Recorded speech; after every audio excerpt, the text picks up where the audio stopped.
Banka belə yandı, partladı əlimdə. Sumka.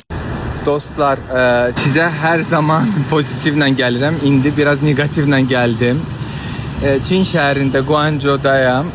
Çinin Guangzhou şəhərində hələ də panikadan, stressdəyim. Dodağım yanıb, burnum yanıb. Saçım yanıb. Çantamda powerbank partladı. Bunu öz üzərimdə hiss elədiyim üçün sizə buradan müraciət edirəm. Powerbankınızı yanınızda saxlamayın. Yəni mən elə şok keçirdim ki, bunu sizə sözlə ifadə eləyə bilmərəm. İndi gedirik həkimə. Yəni uşaqlarınızdan uzaq tutun powerbankı. Bildiyiniz o gördüyüm şeyi qıraqdan öz üzərimdə yaşadım.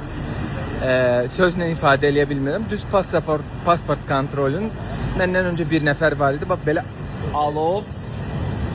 Bax burada partladı. Düz bura qədər alov.